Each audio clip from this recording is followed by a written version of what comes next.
Halo Sobat Kripik, welcome back. Selamat datang lagi di podcastnya Kripik Film. Masih bersama gue Rangga. Di episode kali ini gue akan mereview film horornya Deddy Mercy lagi.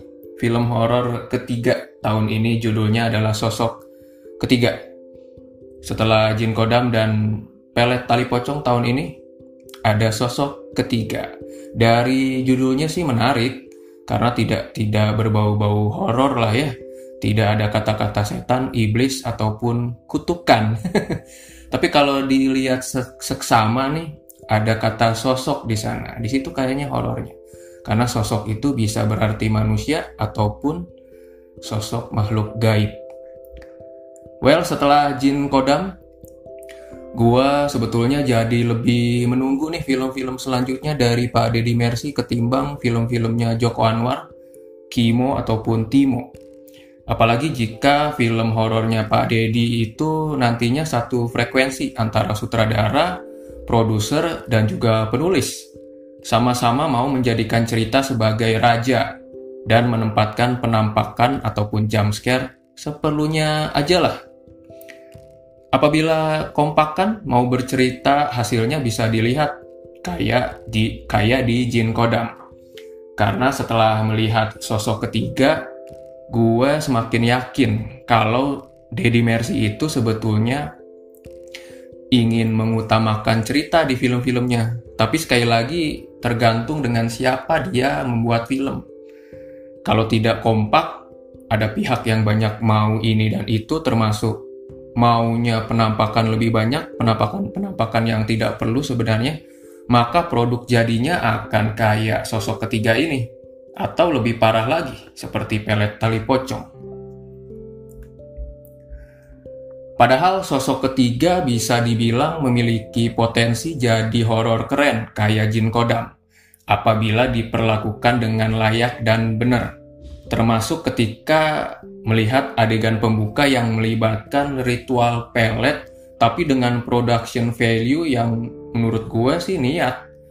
Memanfaatkan setting di pinggir laut lengkap bersama deburan ombak yang menambah kesan estetik, selain nantinya juga penuh dengan aura mistik. Apalagi nanti totalitas pemainnya yang berendam di laut.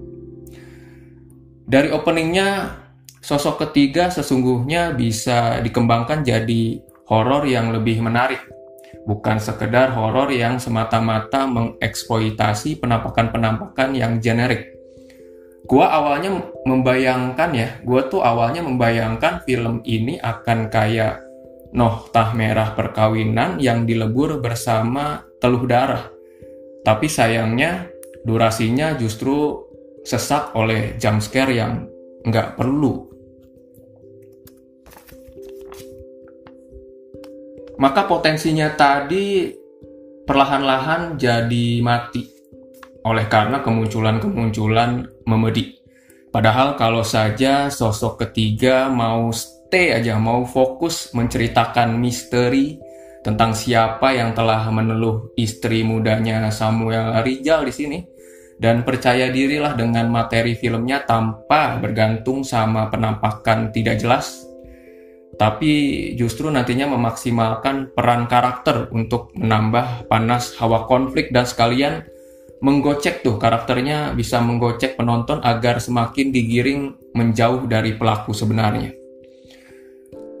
Ya kalau kayak gitu, Sosok Ketiga menurut gue akan jauh lebih memikat ketimbang memangkas cerita demi penampakan di jendela lah, penampakan di atas lemari lah, yang sekedar numpang lewat.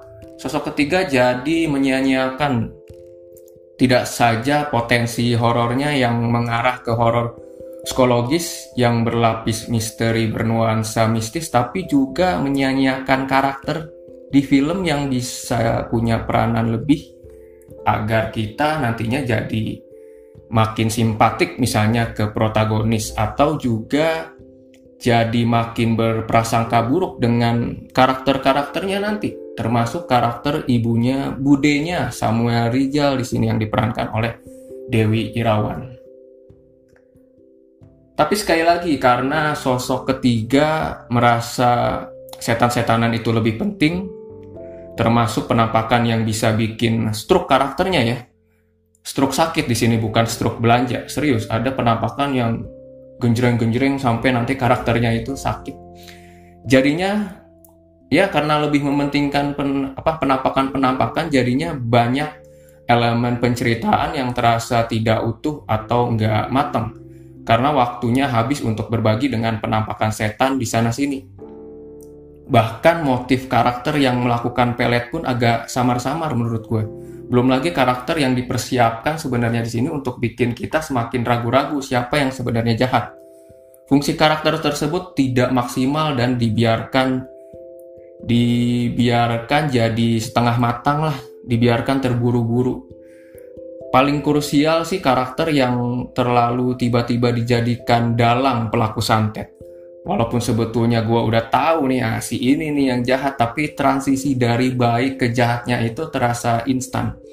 Pokoknya sosok ketiga mematikanlah potensinya. Yang awalnya gue membayangkan melihat horor yang bisa saja keren gitu, gabungan noktah merah perkawinan plus inang ataupun teluh darah plus insight. Insight-nya Bustilo dan Mauri ya, slasher 2007 kalau nggak salah. Karena nanti di akhir-akhir film itu emang mengarah ke sana, apalagi dengan rating 17 plusnya ya, seharusnya bisa lebih berdarah-darah lah, apalagi udah pas lah. Ada ibu hamil plus ada yang ngejar-ngejar, orang gila yang ngejar-ngejar. Tapi sayangnya potensi tersebut digondol oleh Memedi. Seperti biasa, horor Indonesia itu rules-nya dan variabelnya tidak jelas. Yang penting ada twist, ada penampakan. Sayang banget sih. Padahal potensinya lagi-lagi ini potensial sekali pada Deddy Mercy. Tapi ya mau gimana lagi, penampakan lebih penting kayaknya. Cukup mengecewakan sih.